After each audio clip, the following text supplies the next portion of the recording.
welcome to my allotment. It's just over a week into September, so I'm going to be showing you around the allotment and what I'm up to. So if you haven't subscribed to my channel, if you could please do so, because I'll give you lots of helpful hints and tips all throughout the year from my allotment, my home garden and also my home kitchen. So I'm going to be taking you for a tour around the allotment, showing you what I'm picking now and what I'm planning for the coming months and how everything's doing. So first of all, if we take a look at the rhubarb, it's starting to flop down. It's coming into September, that's normal. That's what happens. It dies back and then it comes back in the spring. So if you haven't picked any already, you've probably missed your chances. There might be a few firm stalks that you can pick, but often you'll find that everything's starting to go soft. But if you're lucky, you might still be able to pick a little bit now. So my pears are starting to fill out, so I will be picking those shortly. My apples are not looking too bad. I've got to be honest, it's not the best year for my apples, and I seem to be getting a lot that are having marks on them that are dropping off. So I'm probably going to be picking those either today or in the next couple of days and just making the best of what I can from them. So that's a Bramley apple. If we move down to the blackberries, so these are still fruiting and I'm picking a few every day. So I will be picking some of those today. So I have frozen a few, I have put some in some whiskey, and I sometimes just have some on the top of my porridge, and they will go quite well with the apples I'm going to be picking soon as well.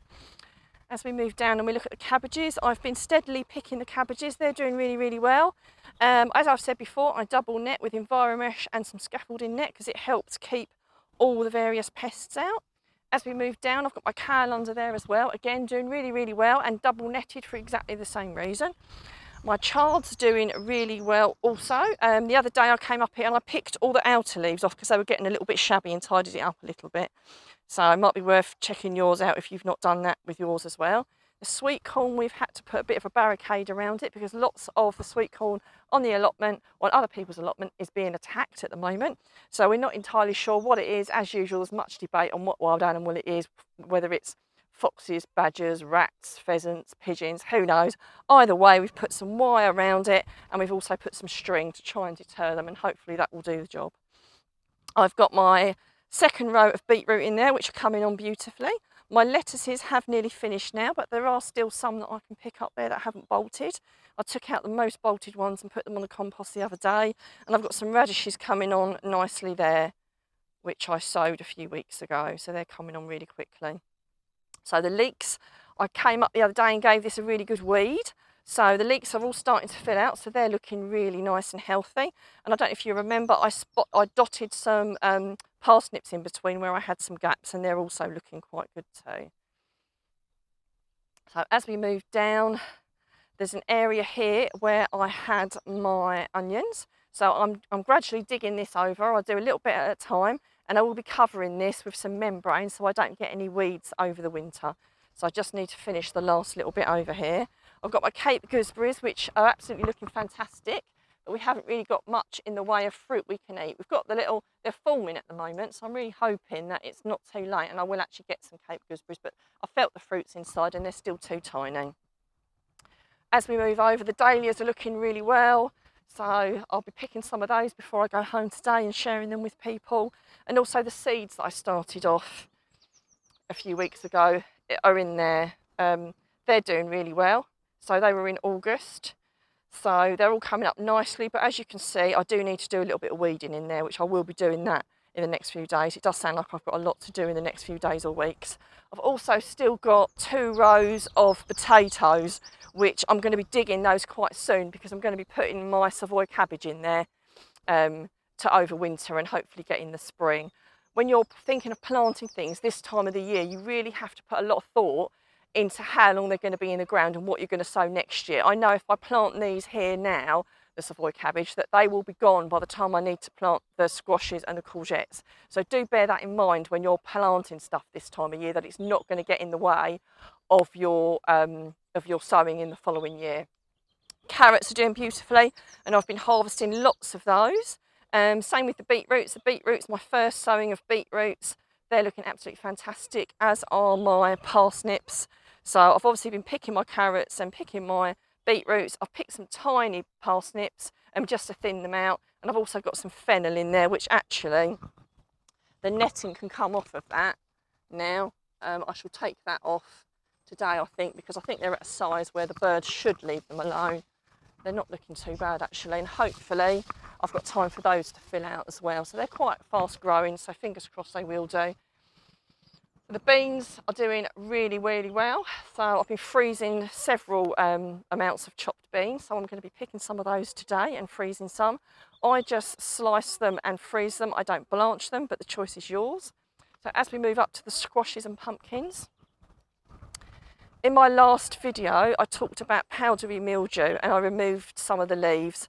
And also removing some of the leaves obviously helps open up the area so the sun gets more effectively to your pumpkins and squashes.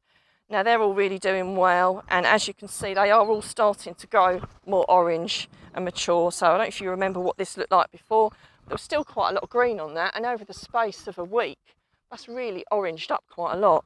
And these ones also here, they're the same, and the spaghetti squashes over here, same thing with that too. They're really starting to yellow up. And that's what you want to happen. You want the fruits on the spaghetti squashes to yellow up, and then you want this to die back really well, and that means it will store better. So, and your butternuts are exactly the same thing. You want your butternuts to yellow up before you start picking them. So my courgettes are starting to produce more as well. So I'm still getting those. I've got some courgettes there, and also over here. One thing you'll notice is as the courgettes grow, they do kind of like grow a long way away from the plant.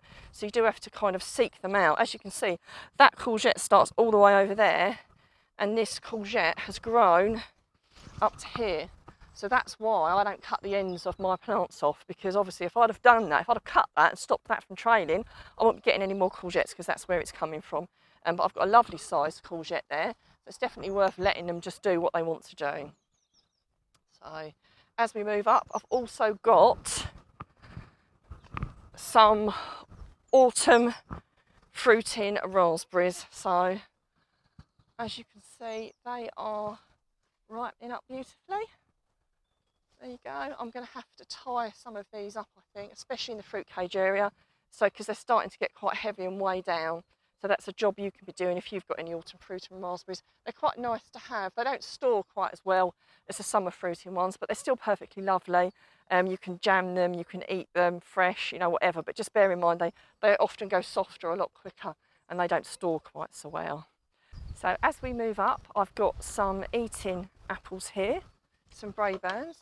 So they're coming on nicely. So I will be harvesting those soon. The way you check whether they're ready to harvest is if they come off easily from the stalk. So I will be doing that test soon, but I don't think they're quite ready yet.